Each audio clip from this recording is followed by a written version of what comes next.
ग्यारह किलोमीटर की ऊंचाई पर हवा में लहराते एक विमान में बैठे 200 से अधिक लोगों को क्या मालूम था कि उनका यह सफर न सिर्फ भौगोलिक सीमाओं को छूने वाला है, बल्कि कूटनीतिक और सैन्य उलझनों की दीवार से भी टकराएगा। बुधवार को दिल्ली से श्रीनगर जा रही इंडिगो की फ्लाइट 6EE2142 जब मौसम के रौद्र रूप में फंसी, तब उसकी जिंदगी की डोर न सिर्फ एक प्रशिक्षित पायलट के हाथ में थी, बल्कि एक देश की रणनीतिक सूझबूझ और सैन्य तत्परता पर भी टिकी थी। आसमानी आफत। जब उड़ान बनी उथल पुथल का मैदान, घटना की शुरुआत तब हुई जब विमान ने दिल्ली से नियमित उड़ान भरी, लेकिन जैसे ही फ्लाइट जम्मू कश्मीर की वायु सीमा के नजदीक पहुंची, बादलों के बीच बिजली की गर्जना, अचानक तेज ओलावृष्टि और खतरनाक टर्बुलेंस ने पायलटों को चौंका दिया।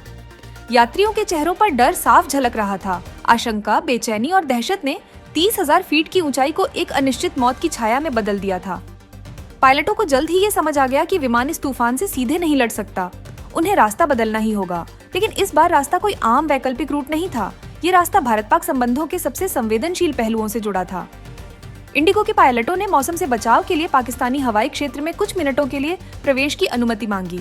यह कोई युद्धक विमान नहीं था, यह एक आम नागरिक फ्लाइट थी जिसमें महिलाएं, बच्चे, बुजुर्ग, हर वर्ग के लोग थे।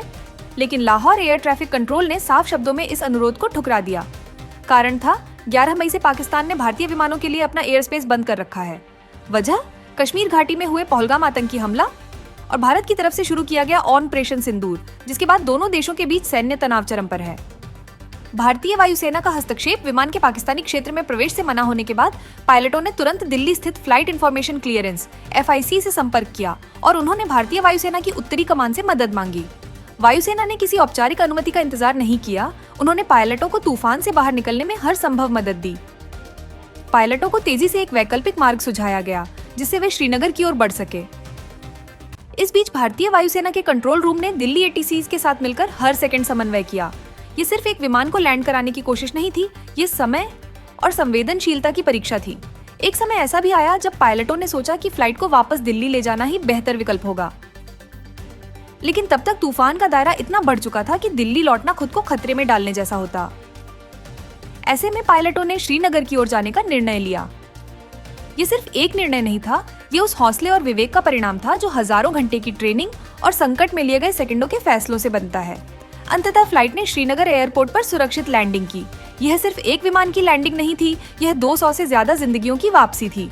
लैंडिंग के बाद जब फ्लाइट की जांच की गई तो उसके अगले हिस्से में गंभीर नुकसान पाया गया, मगर राहत की बात यह रही कि किसी भी यात्री या चालक दल के सदस्य को कोई शारीरिक नुकसान नहीं पहुंचा। Directorate General of Civil Aviation (DGCA) ने तुरंत घटना की जांच शुरू कर दी है। कॉकपिट वॉइस रिकॉर्डर (CVR) और फ्लाइट डेटा रिकॉर्डर (FDR) की बारीकी से जांच की जा रही है ताकि यह पता लगाया जा सके कि पायलटों ने किस तरह से तूफान में नेविगेट किया, किस बिंदु पर पाकिस्तान से संपर्क किया गया और किस समय भारतीय वायुसेना ने नियंत्रण अपने हाथ में लिया। इस पूरी घटना ने एक गंभीर और नैतिक प्रश्न खड़ा किया है। क्या एक नागरिक विमान जिसमें निर्दोष नागरिक सवार हो, उसे भी सैन्य तनाव का शिकार होना पड़ेगा? क्या संकट के समय भी राजनीतिक सीमाओं को प्राथमिकता दी जाएगी? क्या एक पड़ोसी देश मानवीय संवेदना को नजरअंदाज कर सकता है?